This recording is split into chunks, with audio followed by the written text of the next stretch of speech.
नियमित तो ऐसे विभिन्न विभिन्न अंदाज में व्रत करने वाले व्रत करते हैं, जो उपासक हैं वो इसका उपास करते हैं, हम लोग हमेशा देखते हैं।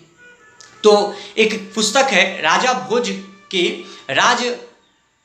राजमातंड, हाँ राजमातंड में 24 व्रतों का उल्लेख किया गया है। 24 व्रत का, राजा भोज के राजमातंड के 24 व्रतों का उसमें उल्लेख किया गया है। इसको आप पढ़ करके देख सकते हैं।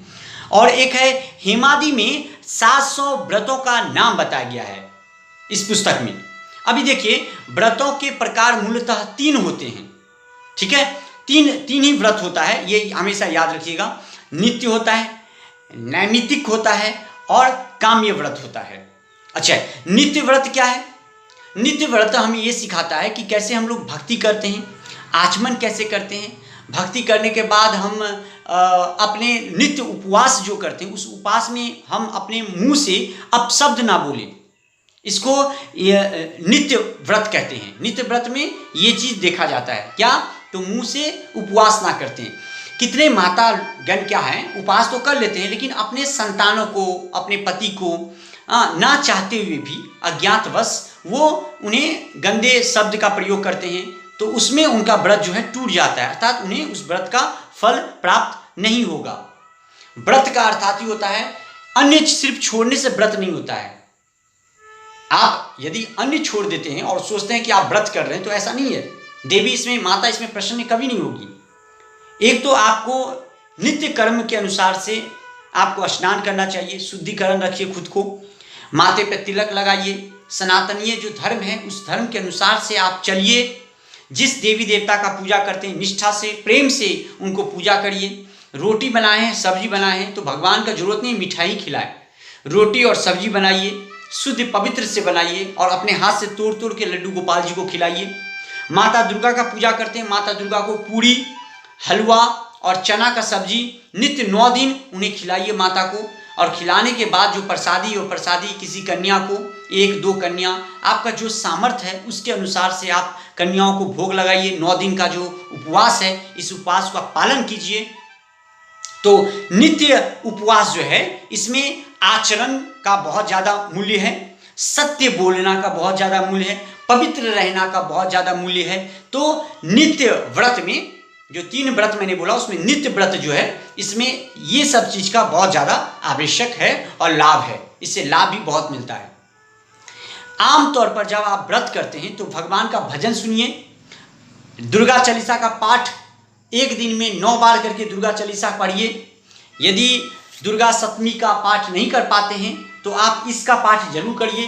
दुर्गा चालीसा नमो नमो दुर्गेशु करनी का है, तो इसका पाठ करिए। माता का बड़ा विशेष कृपा है। ये मैं स्वयं उपवास करता हूँ, मैं स्वयं 15-16 साल से उपवास करते हुए आया हूँ। आज भी हमारे घर के जो मातागण हैं वो भी उपवास करते हुए आ रहे हैं, हमारी भारियाँ उपवास कर रही हैं। तो उपवास करने से क्या होता है? उपवास करने से हमारी मन की शुद्धिकरण जो होता है, शुद्धता जो होता है वो बढ़ता है। उपवास करने से अंदर की जो मैल जमा रहता है, वो मैल से हम दूषित होते हैं उपवास करने से। तो इसलिए उपवास करना बड़ा लाभदायक है। एकादशी का व्रत तो महीना में 2 आता है, वो तो करिए ही। यदि आप मंगलवारी करते हैं महीना में 4 दिन, तो बहुत अच्छा बात है। आप जो भी व्रत करते हैं बड़े प्रेम और निष्ठा से कीजिए। तो नित्य व्रत के विषय में मैंने बता दिया। इसमें मेन भक्ति होता है, आचरण होता है, इसमें मेन होता है आपका शुद्धिकरण, आप अपने शब्दों पर कितना संयम रखते हैं, ये बहुत ज़्यादा विशेष है। किसमें? तो नित्य है। अब होता है नैमित्तिक। नैमित्तिक क्या है? नैमित्तिक जो व्रत है उसमें जो आप कभी कभी कोई पाप व्यक्ति कर देता है, तो उस पाप से उबरने के लिए, उस पाप से मुक्ति प्राप्ति के लिए इस व्रत को किया जाता है, नैमित्तिक व्रत को किया जाता है। नैमित्तिक व्रत जो है, इसका मेन उद्देश्य है कि आप जो पाप किए हैं उस पाप से आपका भगवान उबार दे, इसलिए इस व्रत को किया जाता है। तो अब एक जो व्रत है वो है आपका काम्य व्रत। अब काम्य व्रत क्या है? काम्य व्रत का एक बड़ा सुंदर इसका यह है कि आपकी कामना, आपकी इच्छा पूरा हो जाए।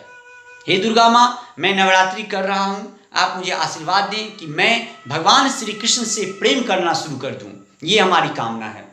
और इस कामना के लिए मैं आपका व्रत कर रहा हूँ या कर रही हूँ। मैं शिव का भक्त हूँ, माता दुर्गा मुझे आशीर्वाद दिए, शिव का कृपा मुझे प्राप्ति हो और शिव का दर्शन मुझे हो, तो इसलिए मैं आपका उपास कर रहा हूँ मैया। नवरात्रि का उपास मैं इसलिए रखा। हाथ में जल लेकर संकल्प करें कि माता कलश के सामने कलश स्थापित करें, किसी पंडित, जानकारी पंडित को लेकर के आप बैठाएं, पंडित से 9 दिन का पूजा करवाएं, जो 1100-1200 दक्षिणा होता है वो उनको दें, चावल दें, आलू दें, उसके बाद उन्हें आप भोजन करवाएं। या मान लीजिए कि आप ब्राह्मण आपके घर में आते हैं तो प्रत्येक दिन आप जो माँ दुर्गा का उपास कर रहे हो वो ब्राह्मण को खिला दिया कीजिए प्रसादी, तो बड़ा शुभ और लाभ होता है। तो इस सब चीज पर आप विशेष ध्यान रखें। तो काम्य व्रत जो होता है वो आपको ये बताता है कि आप कैसे अपने कामना के लिए आप भगवान का पूजा करते हैं। तो 3 बार मैंने व्रत बताया आपको, जरा ध्यान रखिएगा। पहला व्रत है आपका नित्य, नैमित्तिक और काम्य। नित्य, नैमित्तिक और काम्य। नित्य जो आप प्रत्येक दिन करते हैं व्रत, प्रत्येक दिन सुबह सुबह उठना है, आपको घंटी बजाना है, शंख बजाना है, भगवान के सामने पूजा करना है, हाथ देख करके सुबह सुबह बिस्तर से उठते देरी काग्रे वस्ते लक्ष्मी कर मध्य सरस्वती, इसका मंत्र आपको पालन करना है।